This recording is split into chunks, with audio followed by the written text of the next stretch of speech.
Back in Winnipeg, Brenda was growing up out of the public eye. She was making her way through school.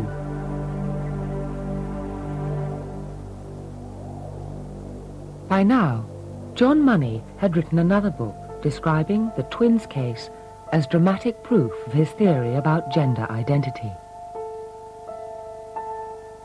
But far away from the textbooks, the family were dealing with the reality of the situation. Bringing up Brenda was not always easy. I could see that Brenda wasn't happy as a girl, no matter what I tried to do for her, no matter how I tried to instruct her. She was very rebellious. She was very masculine, and I could not persuade her to do anything feminine. Brenda had almost no friends growing up. Everybody ridiculed her, called her cave woman.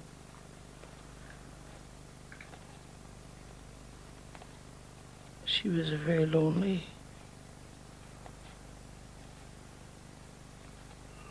girl.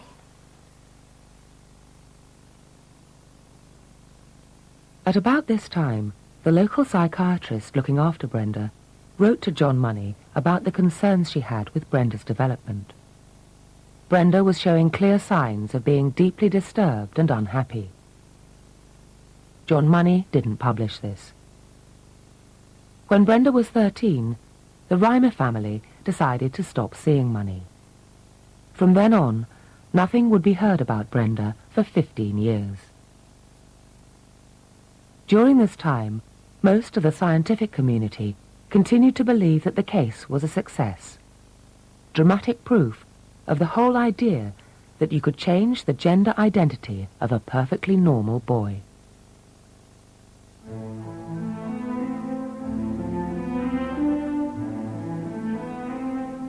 But now, biologists were closing in on one crucial new piece of evidence about the brain.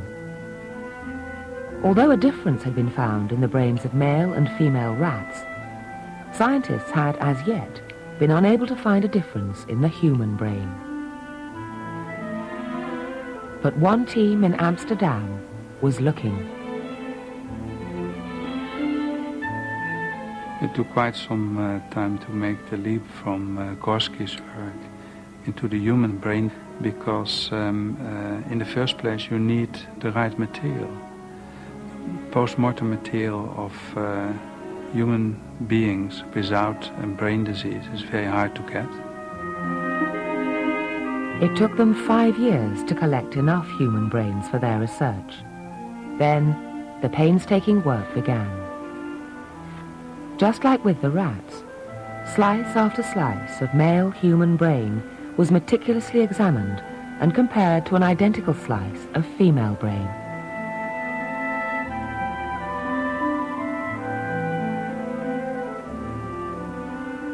Ultimately, I think we measured over 100 brain samples. The difference between the male and female brain became gradually apparent. They had finally found the sexually dimorphic nucleus in human brains. In the male brain on the left, the SDN is twice as big as it is in the female brain on the right. Over the years, 4 more types of SDN, different in males and females, were found clustered together. Could this be where our gender identity lies, the part of the brain that makes us feel male or female?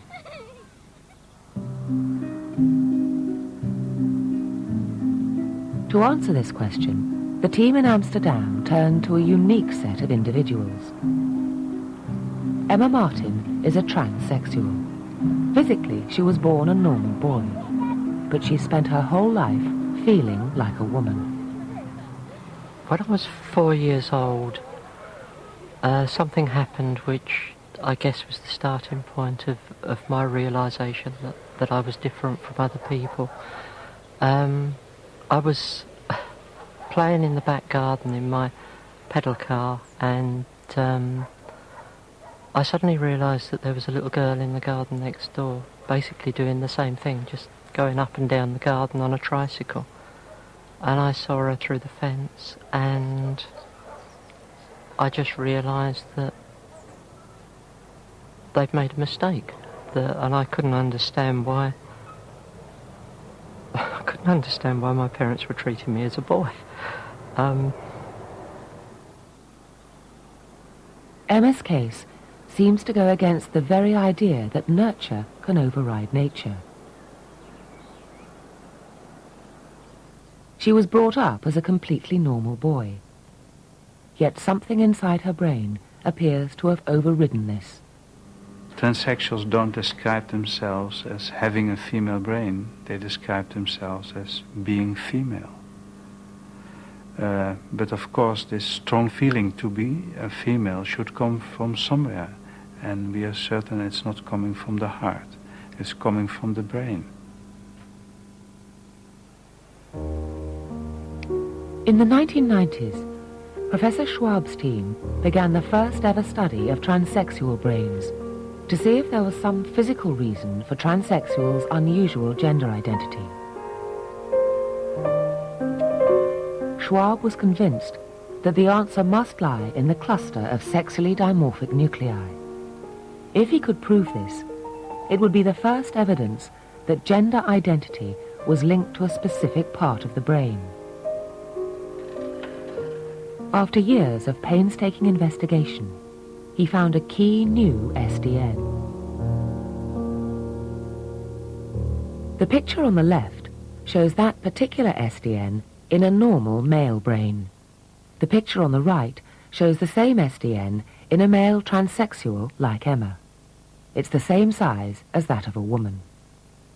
The 11 male transsexual brains Schwab studied showed this SDN to be the size of a woman's.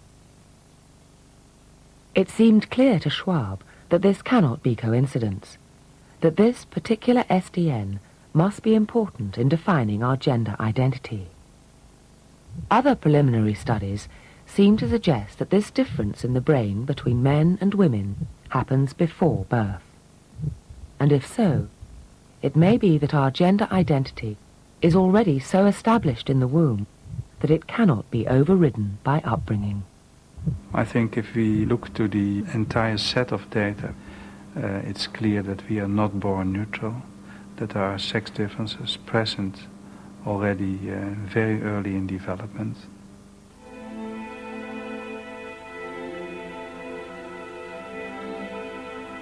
The big question was, what had happened to Brenda Reimer? And in 1995, she was tracked down.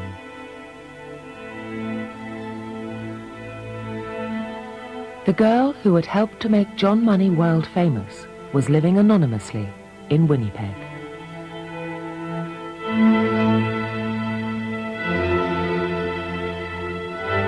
And it was time to go public. I didn't like dressing like a girl. I didn't like behaving like a girl. I didn't like acting like a girl. Brenda Reimer, the boy who was turned into a girl, was living as a man. Well, I wore dresses on occasion, and I never played with girl stuff. I usually get stuck with dolls or something like that for my birthday or Christmas, and I sat in a corner collecting dust. Played with my brother's things. Wasn't too happy about sharing. Share with my brother or I don't have anything. For almost 14 years, David had lived as Brenda, and for most of this time, he had been unhappy.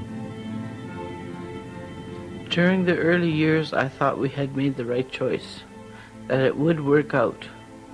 Dr. Money kept saying it would work out. And I thought, well, he should know.